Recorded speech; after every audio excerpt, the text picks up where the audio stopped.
Hello and welcome all aspiring chartered accountants, my dear friends and followers. Hope you all are taking adequate precautions at home, stay safe, stay healthy, and follow all the COVID protocols. So, before I get to this video, I would like to tell, if you do like my content, do subscribe and press the bell notification icon for staying updated, and also do like and share this among many people possible so that they would get benefit from this video. So now I would like to talk about the pressure and hype created around the CA final, or for that matter even intermediate exams, just approximately 4 or 5 months before the exams. What happens is, your family members, relatives, and even sometimes friends, they all start to kind of bother you, saying कि अरे सिर्फ 5 months बाकी है तेरे exams के लिए, आज से तेरा दोस्तों के साथ घूमना फिरना, खेलना, मॉल्स एंड होटल्स जाना सब बंद. वैसे तो अभी थैंक्स टू कोविड हमारे एग्ज़ाम्स नहीं है, स्टिल हमारा सब घूमना फिरना बंद है, वो बात अलग है. But yeah, I am talking about the what you call enormous unnecessary pressure cost. So here I would like to tell you one thing is, सिर्फ पढ़ाई करके एग्ज़ाम्स क्लियर नहीं होते.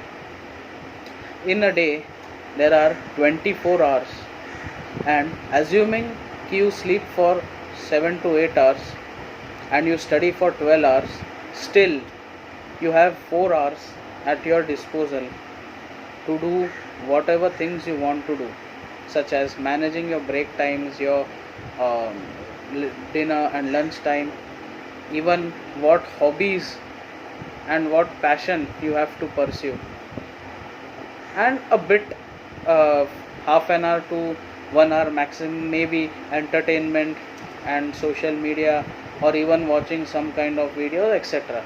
So in short, you can do hell lot of things and not just padai, because due to this hype and pressure which I talked about earlier created, students generally tend to just have books in front of their eyes, but nothing is entering in their head. So what's the use? We must live our life to the fullest, enjoy, and at the same time properly prepare. Everything can be done in a day. And another thing which I would like to share is कि see, after all, you put in 100% efforts from your end, but ultimately you should have the power of acceptance. That is, you must be able to accept whatever results come out whenever they are declared, and not be kind of disappointed, or even if they are good, be overjoyed. Because see, remember this thing कि we should leave it to the God and destiny ultimately. But when we are through and when we are completed with 100% of our efforts, we are extremely committed, then even if we fail, it's not our fault. Okay, so again, remember guys, my mantra: there is a reason for my existence. No longer will I live in ignorance. I am here to make a difference. God bless you. Goodbye guys. Take care. Jai Hind.